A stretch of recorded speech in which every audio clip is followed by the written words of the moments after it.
Bonjour à tous, pour ceux qui ne me connaissent pas encore, je suis Guillaume, entrepreneur et youtubeur. J'ai créé ma première entreprise en 2003. Tout d'abord, je voudrais m'excuser si au niveau oratoire, les vidéos précédentes n'étaient pas parfaites. Comme vous le savez, j'ai eu quelques soucis de santé en cette année 2018. Là, ça va un petit peu mieux, mais c'est pas encore parfait. Mais je compte quand même vous rassurer, ça va un petit peu mieux. En tout cas, ça part dans le bon sens. En plus, comme vous le savez, j'espère que le 4 septembre, je pourrai aller au YouTube Space. Donc voilà, j'espère que j'aurai assez de force physique et psychologique pour y aller. Mais normalement, ça devrait le faire. Enfin, je pense que voilà, au niveau santé, je remonte petit à petit. À la base, je voulais faire un G-mot-clé aujourd'hui dans cette vidéo, mais on va pas le faire. Pourquoi ? Parce que quand j'ai commencé à préparer la vidéo avec le mot-clé « Balance ton youtubeur », honnêtement, il n'y avait pas beaucoup de choses à développer au niveau termes de recherche, etc. Il n'y a pas vraiment ce qu'on appelle de longue traîne, c'est-à-dire balance ton youtubeur, il n'y a pas beaucoup de choses qui sont recherchées après. Il y a juste vraiment balance ton youtubeur qui est recherché. Donc il n'y a pas vraiment de matière à faire une vidéo type G mots-clés sur balance ton youtubeur. Ce qui va se passer, c'est que je vais aller sur l'ordinateur et il y a un article qui vient de sortir qui est assez intéressant. Donc on va le regarder ensemble. Voilà, donc on se retrouve sur l'article de Libération. Donc il y a marqué « Après les tweets d'alerte de Squeezie accusant certains youtubeurs d'abuser de leur notoriété pour obtenir des relations sexuelles avec de jeunes fans, la relation entre les vidéastes de plus en plus accessible et leurs abonnés est mise en question. » Donc ça résume vraiment l'affaire, c'est-à-dire que Squeezie a mis un tweet et il parlait des relations sexuelles de certains youtubeurs avec de jeunes abonnés. Y a-t-il un Weinstein parmi les youtubeurs? Les soupçons se sont alourdis depuis que, le 6 août, Lucas Auchard, alias Squeezie, un des vidéastes les plus populaires en France, a soulevé un lièvre sur Twitter. Du haut de ses 22 ans, 11 millions d'abonnés sur sa chaîne YouTube et 5 millions sur Twitter, il a averti. Les youtubeurs, y compris ceux qui crient sur tous les toits qu'ils sont féministes, qui profitent de la vulnérabilité psychologique de jeunes abonnés pour obtenir des rapports sexuels, on vous voit. La vérité finit toujours par éclater. Aussitôt tweeté, aussitôt repris, le message d'alerte de Squeezie a donné lieu au hashtag « Balance ton youtubeur », inspiré de MeToo et « Balance ton porc ». Si ces posts suscitent généralement quelques milliers de réponses tout au plus sur les réseaux sociaux, sa dernière dénonciation, pourtant livrée sans citer de nom de présumé agresseur, a généré plus de 4600 réponses, près de 50 000 retweets et 121 000 mentions « j'aime ». Un emballement dont 10 jours plus tard, rien n'est réellement sorti. Des youtubeurs mis en cause notamment par une enquête publiée par Le Parisien ont nié les faits qui leur sont reprochés. Si le coup de ce monstre de Squeezie a le mérite d'avoir posé la discussion sur l'abus des abonnés mineurs, selon le journaliste spécialiste des réseaux sociaux Vincent Manilev, contributeur régulier de Libération, il a également ouvert la porte à toutes les tentatives de trolls et de faux témoignages, regrette-t-il, avec le risque de reléguer au second plan des témoignages bien réels faisant état de vraies agressions. Avec cynisme, de nombreux témoignages ont été discrédités, voire tournés en ridicule, en insistant sur la naïveté de ces jeunes abonnés dont parlait Squeezie. Avant même l'emballement après le post de Lucas Auchard, Vincent Manilev soulignait déjà en mai dans son ouvrage « YouTube derrière les écrans, ses acteurs, ses héros, ses escrocs », édition Le Mieux, combien les rumeurs d'abus sexuels sont difficilement vérifiables car les victimes n'osent pas toujours témoigner. S'il s'inspire du mouvement Balance ton porc qui a libéré la parole, Balance ton youtubeur revêt des caractéristiques propres à la plateforme de vidéo. Aussi, dès qu'une jeune femme décide de témoigner contre un youtubeur, elle s'expose au risque que la communauté de fans du vidéaste, poussée directement ou non par le youtubeur, s'engage dans une campagne de harcèlement en ligne. Pointe Vincent Manilev. Fin connaisseur du milieu des conventions de vidéastes où sont organisées des rencontres avec des fans, il évoque le bruit qui court depuis de longs mois selon lequel certains youtubeurs menacent de shitstorm, une campagne de harcèlement, des abonnés tentés de les dénoncer. Une étudiante de banlieue parisienne a partagé à Libération des conversations privées sur Instagram avec un youtubeur qui l'a particulièrement mise mal à l'aise. À 17 ans, elle s'était trouvée déstabilisée. Après qu'il a exposé quelques likes sur ses photos, ce youtubeur a entamé un échange sur le réseau avec elle. Elle se souvient avoir été gênée par ses demandes insistantes. bien qu'elle n'ait pas cherché à couper court à la conversation. Selon elle, il aurait demandé des photos de son décolleté, l'aurait invité à plusieurs reprises à venir traîner chez lui, malgré son jeune âge. Des avances auxquelles elle n'a finalement pas cédé. Un an plus tard, si elle demeure réticente à livrer son nom, elle le qualifie néanmoins de youtubeur harceleur. Alors, faut expliquer un truc qui est très simple. De toute l'histoire de l'humanité, en particulier, on va dire depuis qu'il y a les ordinateurs, en gros, et les premiers réseaux, on va parler à partir des premiers ordinateurs connectés et le Minitel ensuite et Internet ensuite. Ce qu'on trouvait, on va dire, dans la vie réelle, c'est-à-dire donc le harcèlement, la drague lourde, etc., forcément se déplace avec les nouveaux moyens de communication. Donc, avant, voilà, ça se faisait dans les balles, etc. Après, ça s'est déplacé sur d'autres moyens. Après, il y a eu sur le Minitel. Après, il y a eu sur le début d'Internet. Mais après, maintenant, il y a eu les réseaux sociaux. Donc, j'ai envie de dire, on vit dans un monde où il y a ce type de personnes. Donc, c'est pas lié à une plateforme ou c'est pas lié. Après, on dit ouais, Internet. Non, tu peux aller sur d'autres plateformes qui ne sont pas Internet et tu auras ce même genre de problème parce qu'il y aura toujours une partie de la population qui sera comme ça. Donc voilà. Après, je pourrais discuter, vous expliquer plus de choses par rapport à ça. Il y a des études sociales, voilà, on pourrait parler de tout ça. Mais en gros, si demain on invente une nouvelle technologie pour communiquer, au bout d'un moment, on dira ah, telle technologie, il y a des harceleurs, il y a des gens comme ça. Voilà. Donc ça, c'est simplement les citoyens se déplacent de technologie en technologie. Et donc les problèmes qui existent sur une technologie sont ensuite déplacés sur une autre une fois que cette nouvelle technologie existe. Voilà, mais on pourrait en parler pendant des heures. Alors on continue. Louise, âgée de 16 ans, lorsqu'elle fait la rencontre fortuite d'une de ses vedettes favorites en boîte de nuit à l'été 2016, se souvient avoir eu du mal à résister à ces tentatives de drague super lourdes. Si ma copine ne m'avait pas tiré par le bras, je serais peut-être allé boire ce dernier verre chez lui, confie-t-elle à Libération. Un internaute a, lui, fait le choix inverse en citant nommément sur Twitter le youtubeur qui l'aurait violé en 2012. Ah ouais, là, faut y aller quoi. Ce dernier, dans un billet de blog, a fermement nié les faits qui lui sont reprochés. Signe de la pression exercée sur ceux qui dénoncent, la victime supposée a par la suite posté sur Twitter « Je ne supprimerai rien, je ne passerai pas en privé, vous ne me faites pas peur ». Contacté par Libération, il n'a pas souhaité répondre aux questions. Voilà, donc ça c'est pareil. Bon, c'est ce genre de sujet, il y a beaucoup de choses à dire parce qu'il y a aussi les opinions de chacun, quoi. Donc déjà, honnêtement, si tu considères que tu as été violé par une personne, que ce soit un youtubeur ou quelqu'un qui a un autre métier, si je sais pas si tu en parles sur Twitter et qu'il y a un journal qui te contacte, honnêtement, je pense que c'est dans ton intérêt de livrer, entre guillemets, l'affaire à la presse, en tout cas d'en parler, si tu es sûr, parce que c'est toujours pareil. N'oubliez jamais, et ça c'est très important sur les réseaux sociaux, à partir du moment où vous accusez quelqu'un, vous avez intérêt à avoir de sérieuses preuves derrière. Sinon ça s'appelle de la diffamation.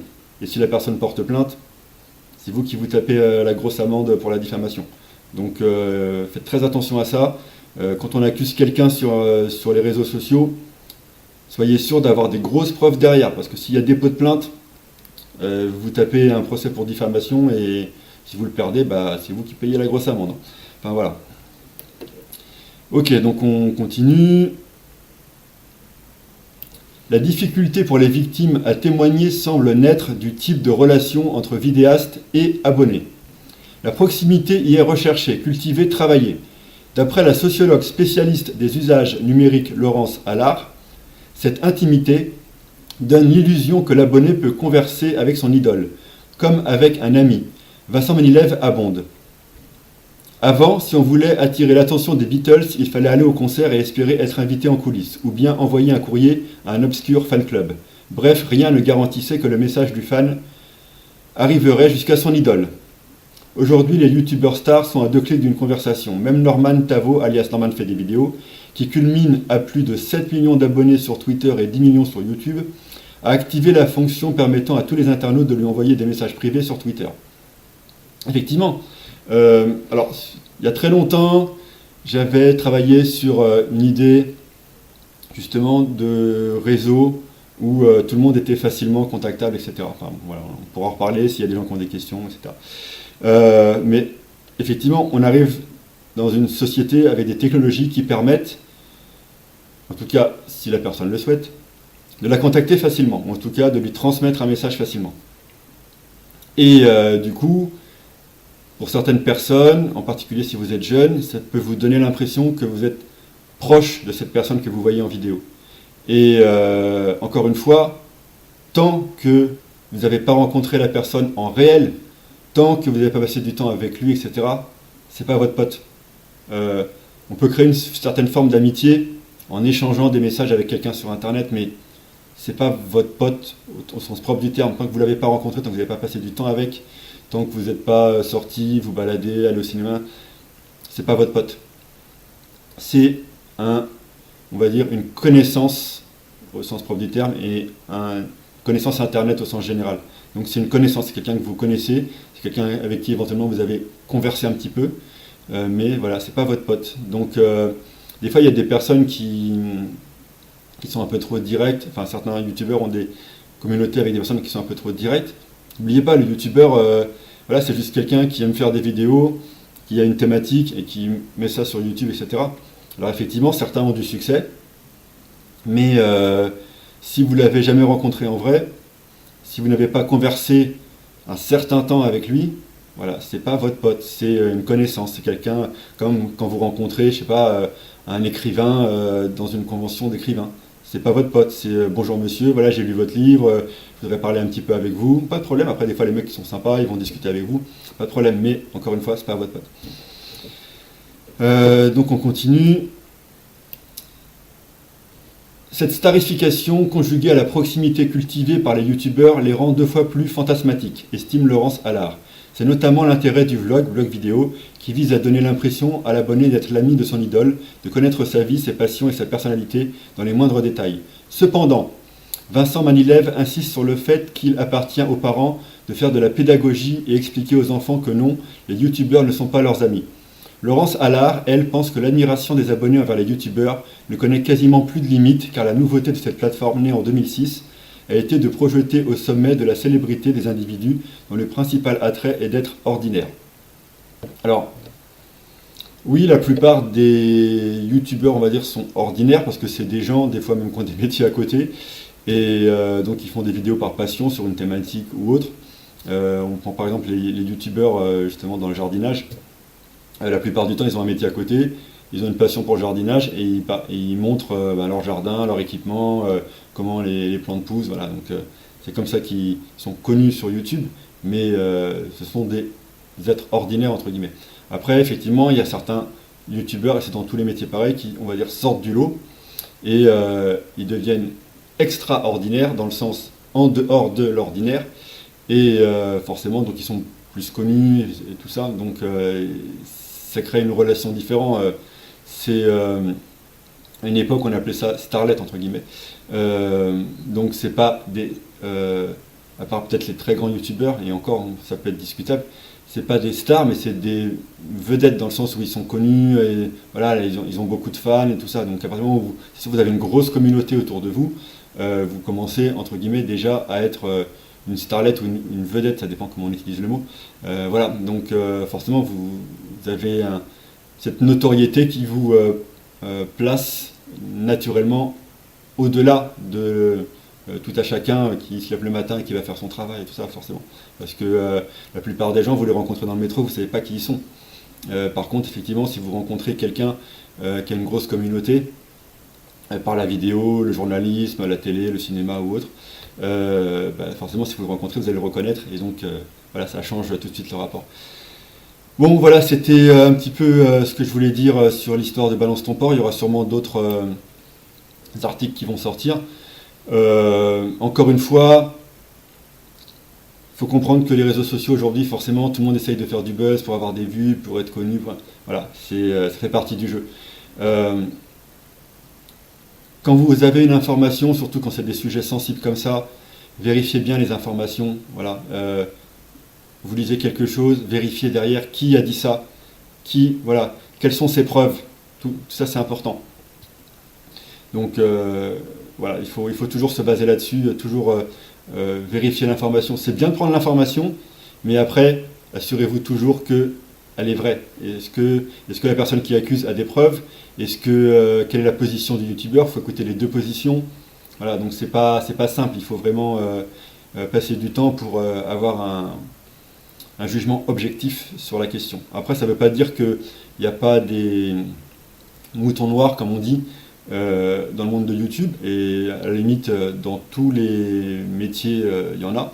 Parce que ça dépend de plein de facteurs, donc forcément, bon, je ne vais pas rentrer dans les détails mathématiques et sociologiques, mais ça dépend de plein de facteurs, donc j'allais dire dans tous les métiers, vous trouverez des gens, on va dire, moins fréquentables ou avec des mœurs plus délicates, quoi. Voilà, donc toujours bien se renseigner, la personne qui accuse, la personne qui se défend, quelles sont leurs positions, quelles sont les preuves de chacun, voilà, c'est très important. Ok, donc je vais terminer cette vidéo. J'ai dit tout ce que je voulais. N'hésitez pas à laisser des commentaires, on peut en discuter en commentaire. Et encore une fois, vraiment, je m'excuse si je ne suis pas parfait au niveau oratoire en ce moment. Comme je vous l'ai dit, j'ai eu des soucis de santé, des grosses périodes de fatigue, voire d'épuisement. Voilà, c'est vraiment épuisement. Donc je me suis reposé, je remonte un petit peu. J'ai des nouveaux projets, etc. Dans mon travail aussi, enfin dans mon métier, il y a eu beaucoup de changements aussi, le marché change vite. Enfin, pareil, on pourra en discuter, les marchés qui montent, qui arrivent sur le plateau et qui redescendent, c'est un principe voilà, qu'on apprend dans tous les BTS en commerce. Voilà, donc comme vous savez, j'ai beaucoup de choses à dire parce que bah, voilà, maintenant ça fait plus de 20 ans, enfin ouais, on va dire ça fait 20 ans que je travaille. Donc en 20 ans, ben, on voit beaucoup de choses. Et donc ben, on apprend aussi beaucoup de choses. Et tout ça, ça permet, avec le temps, avec le recul, ben, voilà, de réfléchir sur tout ça et d'avoir des avis, on va dire, plus matures sur les questions et plus réfléchis sur les questions. Et du coup, ben, à partir d'une certaine période, c'est aussi intéressant de transmettre toute cette expérience qu'on a acquise pendant 20 ans. C'est important de transmettre, voilà, pour que, on va dire, les gens qui n'ont pas encore ce vécu puissent profiter, voilà, de cette expérience et donc avancer plus vite. Pareil, on pourrait parler de ça, mais j'ai connu pas mal de systèmes où il y avait, on va dire, une première vague qui est arrivée, qui a commencé à étudier un sujet, qui était du coup pas très connu par l'ensemble. Et puis après, il y a une deuxième vague qui, grâce à la première, a pu apprendre plus vite, et ainsi de suite. Donc c'est pour ça que c'est important, une fois qu'on a acquis une certaine expérience, de transmettre, parce que ça fait progresser plus vite la deuxième vague et la troisième vague.